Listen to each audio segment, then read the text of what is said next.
This is Serina Blair coming to you from Newport News, Virginia, from Talani Lee. All right, all right. Thank you for being a guest on the show. She kind of looks familiar. It's almost like I'm looking at. Don't you say it.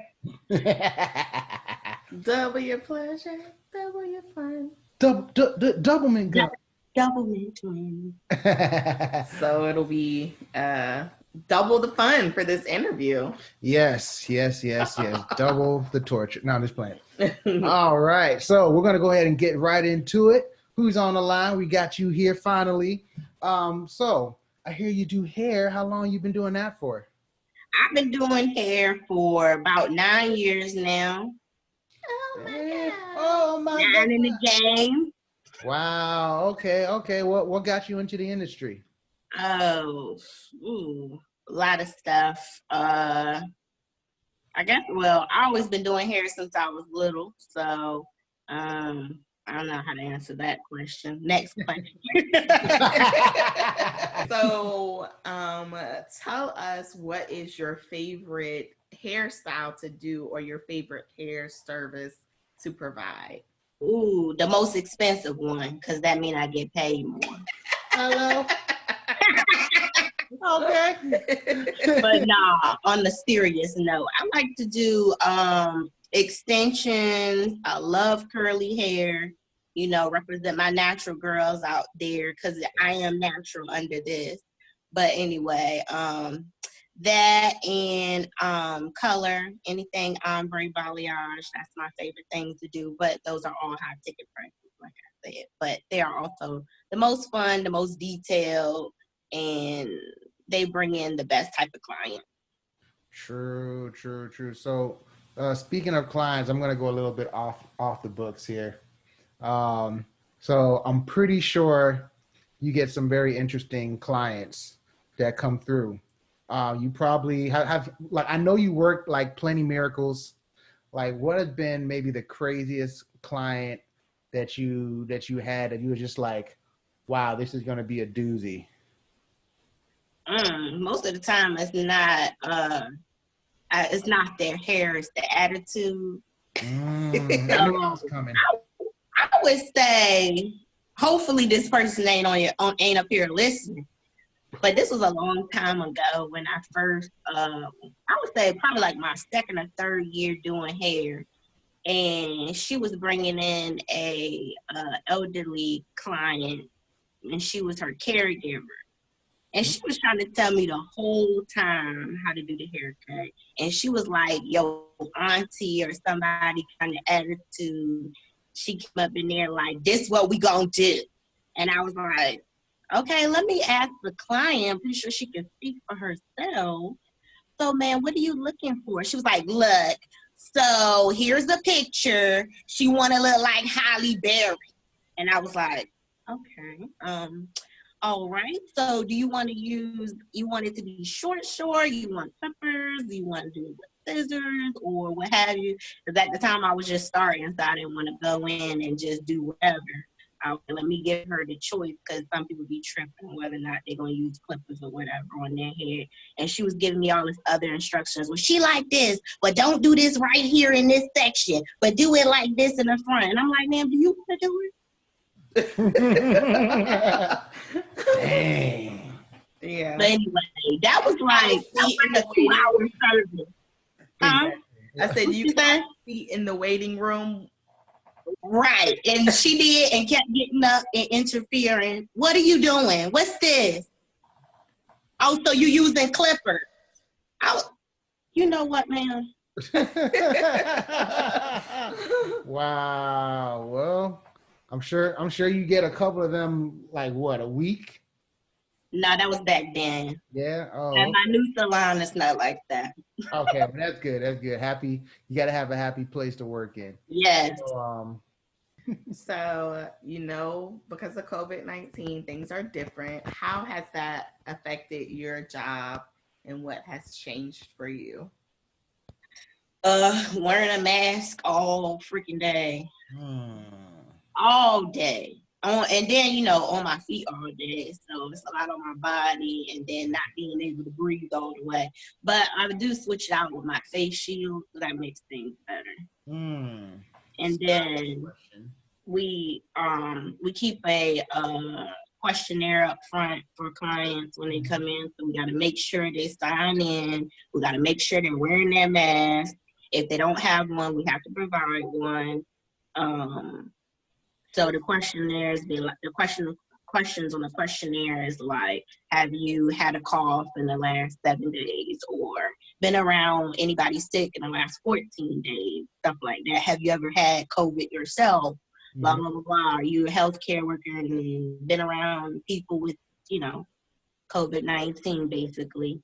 And then we got to make sure we keep clients 6 feet apart, of course. So our stations are already 6 feet apart, but not, you know, double booking and putting a client next to another client, stuff like that, so that you can, you know, build up your services like we used to do.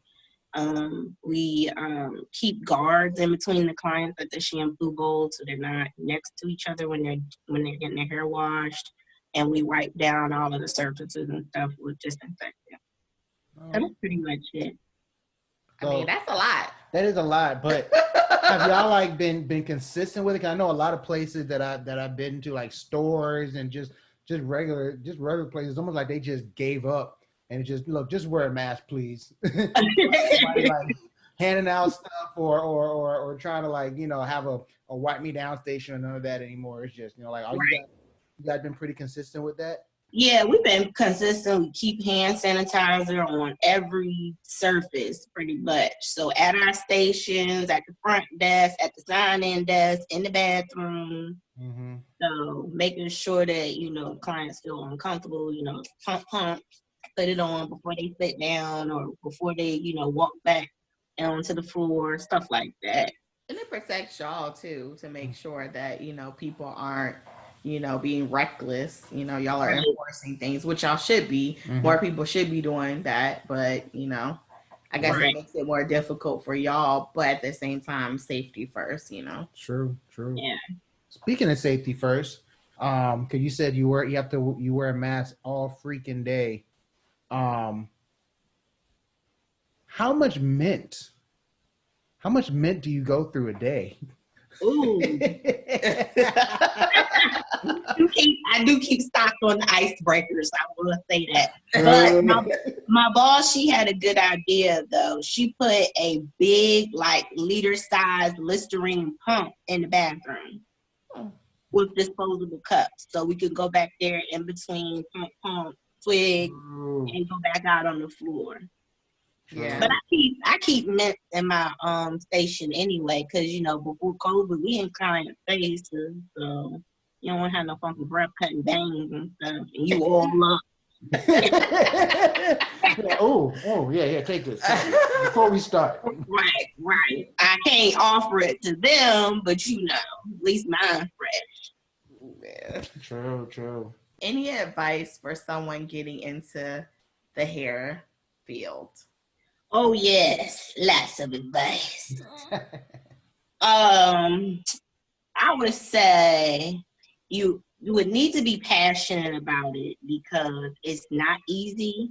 It may seem easy. The work is fun, but the financial part of it is not easy. It is a struggle. It's like being a starving artist in a sense. Like, you would know a little bit. Indian but tear. You know, it's hard from having to base your money off of another person. Basically, you looking for them to get paid. Basically, so if you don't have nobody, you don't get paid. Yeah. But that doesn't ring true for every salon, because, you know, there are corporate salons out there where you do get paid hourly or whatever.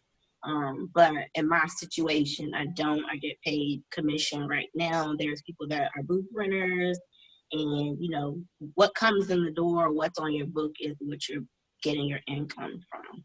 So that can be hard to market yourself, get yourself out there, especially if you're like me. I'm more on the shy side, very reserved person, but in this industry you can't be. So I came out of that show quite a bit. And you meet so many different people, but getting to that point, you know, it takes a lot if you're, you know, my type of personality.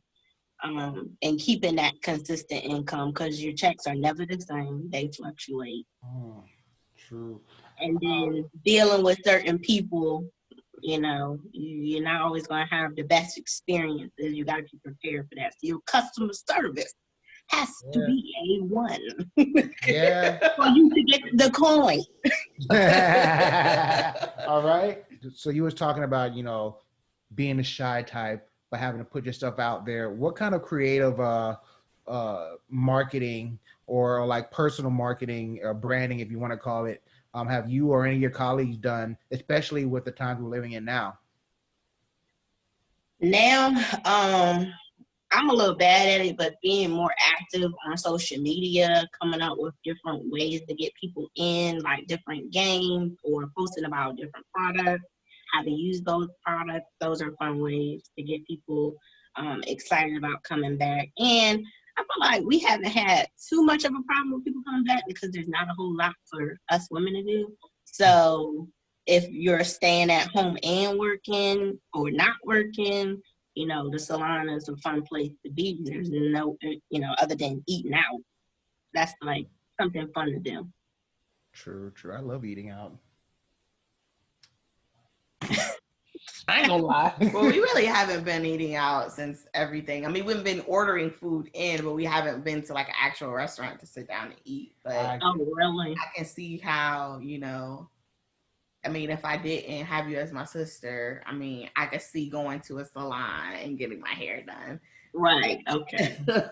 Y'all are sisters? You didn't mention that before the interview. I knew there was something up. Wow. Okay, okay. So tell our followers how they can follow you. Oh, I can be reached on Instagram at Serenaded, SERIN8TED.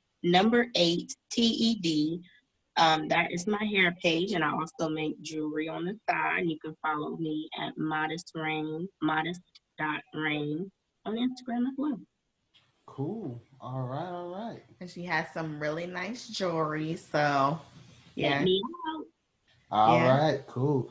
Well, thank you so much for being our guest for this week. And For having me. yes, and being an essential worker, because these people need it out here. There's some, those first couple months. I was a little concerned. Yeah. Yeah, definitely. So thank you so much for doing what you do and coming on this show. Yeah. I appreciate that. Thanks, sis. All right.